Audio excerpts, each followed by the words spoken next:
ಎಲ್ಲರಿಗೂ ನಮಸ್ಕಾರಗಳೊಂದಿಗೆ ಕಲಿಕೆ ಅಂತಕ್ಕಂಥದ್ದು ನಿರಂತರವಾಗಿ ನಡೆಯುವಂಥ ಒಂದು ಪ್ರಕ್ರಿಯೆ. ಆ ಪ್ರಕ್ರಿಯೆಯಲ್ಲಿ ತಂದೆ ತಾಯಿಗಳ, ಪೋಷಕರ, ಶಿಕ್ಷಕರ ಹಾಗೂ STMC ಅವರ ಮತ್ತು ಘನ ಸರ್ಕಾರದ ಕೊಡುಗೆ ಅಪಾರವಾದದ್ದು, ಅಮೂಲ್ಯವಾದದ್ದು.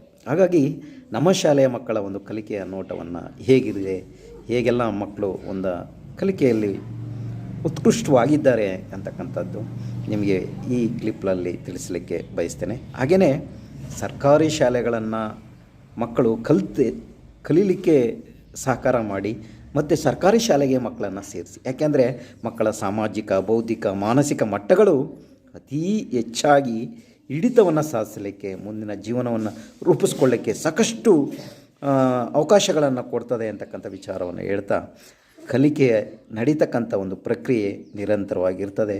ಅದರಲ್ಲಿ ಪಾತ್ರ ವಹಿಸಬೇಕಾದದ್ದು ನಿಮ್ಮೆಲ್ಲರ ಜವಾಬ್ದಾರಿ ಇರುತ್ತೆ. ಹಾಗೆ ನಮ್ಮ ಶಾಲೆಯ ಮಕ್ಕಳ ಕಲಿಕೆ ಒಂದು ನೋಟ ಹೇಗಿದೆ ಅಂತಕ್ಕಂಥದ್ದನ್ನು ಈ ವಿಡಿಯೋದಲ್ಲಿ ತಪ್ಪದೇ ವೀಕ್ಷಿಸಿ ಖಂಡಿತ ನಮ್ಮನ್ನು ಪ್ರೋತ್ಸಾಹಿಸಿ. ನಮ್ಮ ಸರ್ಕಾರಿ ಶಾಲೆ ನಮ್ಮ ಹೆಮ್ಮೆ. ಈ ವಿಚಾರವನ್ನು ತಪ್ಪದೇ ವೀಕ್ಷಣೆ ಮಾಡಿ ಬಸವರಾಜ್ ಯೂಟ್ಯೂಬ್ ಚಾನಲ್ನಲ್ಲಿ, ಬಸವರಾಜ್ ಟೀಚರ್ ಯೂಟ್ಯೂಬ್ ಚಾನಲ್ನಲ್ಲಿ. ಎಲ್ಲರಿಗೂ ನಮಸ್ಕಾರ. ನಮ್ಮ ಮಕ್ಕಳ ಕಲಿಕೆಯ ಒಂದು ನೋಟ, ಹೇಗೆ ಮಕ್ಕಳು ಕಲಿಯುವ ಹಂತದಲ್ಲಿ, ಬರೆಯುವ ಹಂತದಲ್ಲಿ ಬರೀತಾ ಇದ್ದಾರೆ ಅಂತಕ್ಕಂಥದ್ದು, ಮತ್ತು ಕಲಿಕೆ ಅಂತಕ್ಕಂಥದ್ದು ಒಂದು ನಿರಂತರ ಪ್ರಕ್ರಿಯೆ. ಆ ಪ್ರಕ್ರಿಯೆಯಲ್ಲಿ ಮಕ್ಕಳು ಹೇಗೆ ತೊಡಗಿಸ್ಕೊಳ್ಬೇಕು, ಹೇಗೆ ಚಟುವಟಿಕೆ ಆಧಾರಿತವಾಗಿ ತೊಡಗಿಸ್ಕೊಳ್ಬೇಕು ಅಂತಕ್ಕಂಥ ಒಂದು ಚಿತ್ರಣ ಇದು.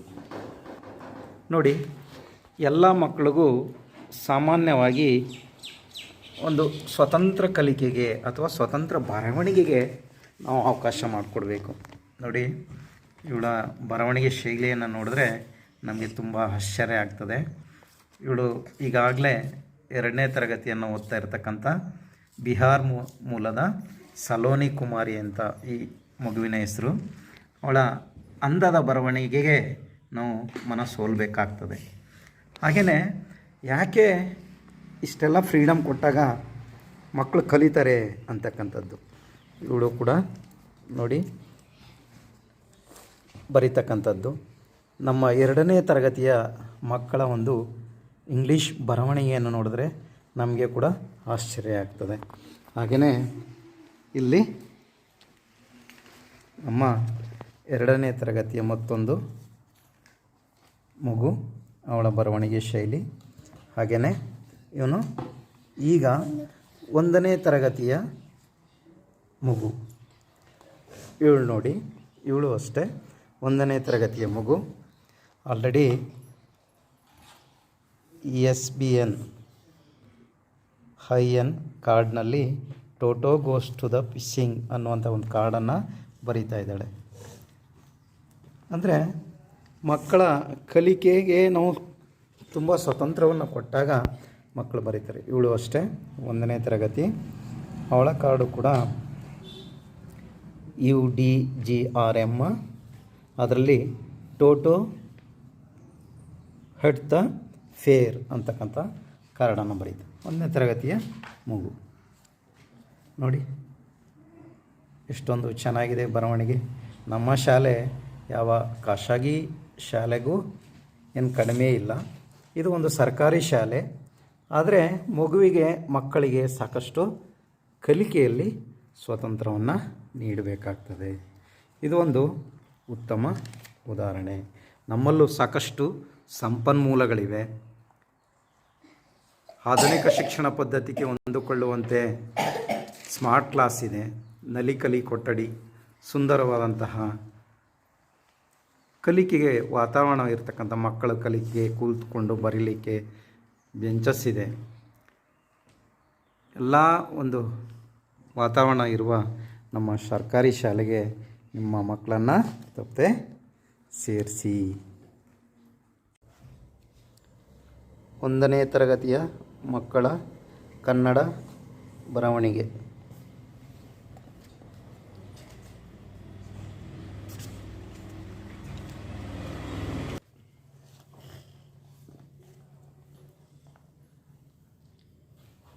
ಮೂರನೇ ತರಗತಿಯ ಮಗುವಿನ ಬರವಣಿಗೆ.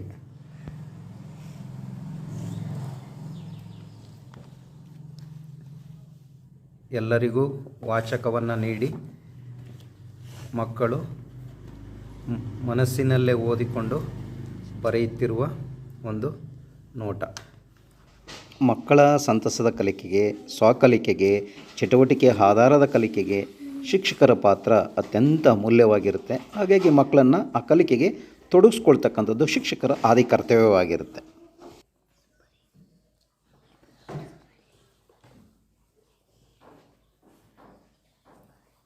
1 ಮತ್ತು 2 ಮತ್ತು 3ನೇ ತರಗತಿ ಮಕ್ಕಳ ನಲಿಕಲಿ ಮಕ್ಕಳ ಕನ್ನಡದ ಬರವಣಿಗೆ.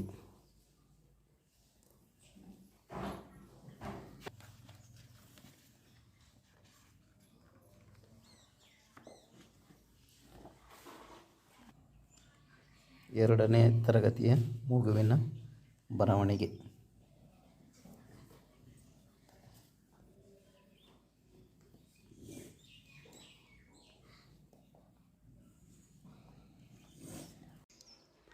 ನೋಡಿ, ಕಲಿಕೆ ಅಂತಕ್ಕಂಥದ್ದು ತಾಯಿಯ ಗರ್ಭಾವಸ್ಥೆಯಿಂದ ಪ್ರಾರಂಭ ಆಗಿ ತಾನು ಬೆಳೀತಾ ಮಗುವಿನ ಕೊನೆಯವರೆಗೂ ನಡೀತಕ್ಕಂಥ ಒಂದು ಪ್ರಕ್ರಿಯೆ.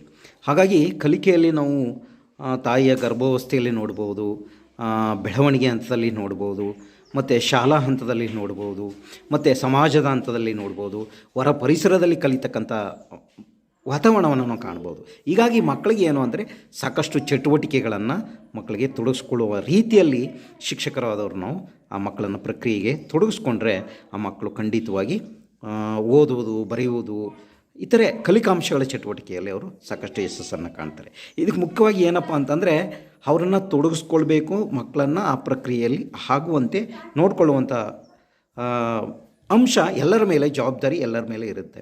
ಮನೆಯಲ್ಲಿ ತಾಯಿ ತಂದೆದ್ದಾದರೆ ಶಾಲೆಯಲ್ಲಿ ಗುರುಗಳದ್ದಾಗಿರುತ್ತೆ, ಹೊರ ಪರಿಸರದಲ್ಲಿ ಸಮಾಜದಲ್ಲಿ ಒಳ್ಳೆಯ ಸ್ನೇಹಿತರಾಗಿರ್ತಾರೆ, ದೊಡ್ಡವರ ಸಮಾಜ ಸುಧಾರಕರ ವ್ಯಕ್ತಿತ್ವಗಳನ್ನು ತಿಳ್ಕೊಳ್ಳೋಂತಕ್ಕಂಥದ್ರಲ್ಲಿ ಮಕ್ಕಳು ಸಾಕಷ್ಟು ವಿಷಯಗಳನ್ನು ಕಲಿತಕ್ಕಂಥದ್ದಾಗಿದೆ. ಹಾಗಾಗಿ ಕಲಿಕೆ ಅಂತಕ್ಕಂಥದ್ದು ನಿರಂತರವಾಗಿ ನಡೀತಕ್ಕಂಥ ಒಂದು ಪ್ರಕ್ರಿಯೆ ಆಗಿರುತ್ತೆ. ನಾವು ಈಗಾಗಲೇ 2 ವಿಡಿಯೋ ಕ್ಲಿಪ್ಗಳನ್ನು ನೋಡಿದ್ವಿ.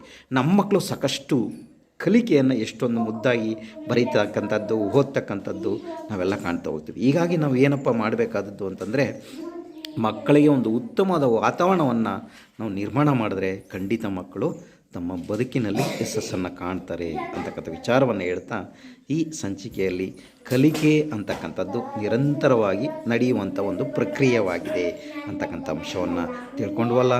ಮುಂದಿನ ಸಂಚಿಕೆಯಲ್ಲಿ ಭೇಟಿಯಾಗ್ತೀನಿ. ನಮಸ್ಕಾರಗಳೊಂದಿಗೆ ಬಸವರಾಜ್ ಎಂ, ಸಹ ಶಿಕ್ಷಕರು, ಮಲ್ಲಮ್ಮನಹಳ್ಳಿ. ಧನ್ಯವಾದಗಳು.